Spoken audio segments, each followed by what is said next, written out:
सब। एक के हुंकारी पे दरवाजा टूट गई, लुटा गई राणा हाउस।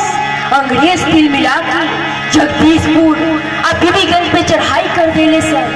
बाकी कुंवर के हियाओ कम ना भइल, सासाराम, मिर्जापुर, रीवा के रात हिले बादा में ठहराव दिया। एक बातें कानपुर के घेराबंदी करके आजमगढ़ के लड़ाई लड़ी। भगवान कुंवर जौन इतिहास के ऊपर दुख बन गई, वहां के वो मच्चा देनी हा कि ठहर गई ईस्ट इंडिया कंपनी। रुंड गिरे मुंड गिरे झुंड झुंड किंड गिरे कुंड भरे रंग के प्रचंड चंड जाईबा। खंड खंड महामंड हंड दंड पड़े फट फट फट फटफटा तो बन के लाईबा। मार डाले लगे नींद के नगाह चले राह राह जामे कबाह भाई भारी बा।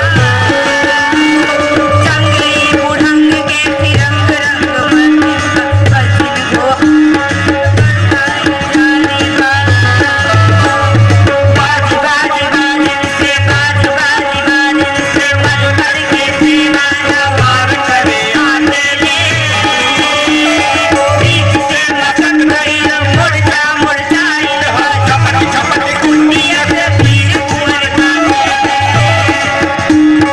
दौड़ी दौड़ी खौड़ी खौड़ी अरि दल के भौड़ी भौड़ी खौड़ी झपड़ी झपड़ी जलाई जोर हाथे में। दुश्मन पर आई चलत गोबरो बहार पर प्रेमिया पीछे तकी की जबर का खेल। प्रेमिया पीछे तकी की जबर का खेल। प्रेमिया पीछे तकी की जबर का खेल। अब लौटाने में भगवान बलिया पहुंचे। वहां के पहुंचते बलिया और नजदीक के पूरा बरहार जुसिया गए। अंग्रेज पीछा करे लगले सब। शिवपुर के घाटे जगदीशपुर जाए के बेरा अंग्रेजमन के बड़का अफसर डगलस बाबू कुंवर सिंह पर गोली चला दिला। वो गोली तो लाग गई बाह में, मला घबरा गए सब। नाव बीच में ठाड़ हो गई। जस जस वो गोली के माहौल पे हो जाता, कुंवर सिंह अपना साथ में लगाए नाव पे लोग से वो हार करता नहीं। अरे पहवा काटे सड़े, बाकी समय के करेजा ढूल जाता। तब अपना आप में वो परतूख बनावत इतिहास के महानायक अपने हाथे अपने तलवार से अपन बात काट के गंगा मैया के समर्पित करता है। नाव किनारे साथ देखाड़ निहारी भुजा बबुआन सोच उठा के दाहिना खग चकाचक थाहत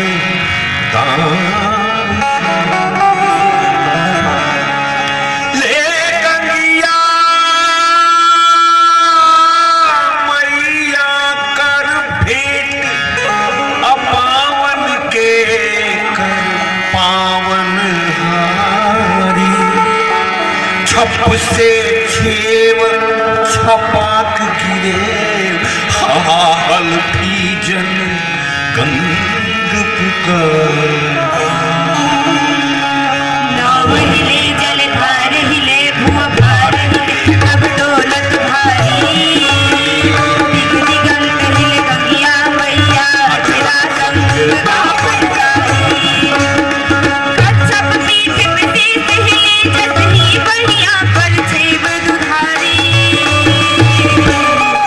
नाहिलुए गरीच को बबुआ नहीं मन साहस भारी। खड़े तक पहुंचने वहां के बाकी जगह बढ़ गए ले। अच्छा महीना ले कुंवर सिंह जी महुआ से जुझली है। तब देश के साथ हमनी के मान बहुत कम दिन में अपन कमाल दिखा के स्वर्ग चल देले। धरती माई पे लपुटली, फाड़ कहे लगली। अरे हमर साचू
लड़े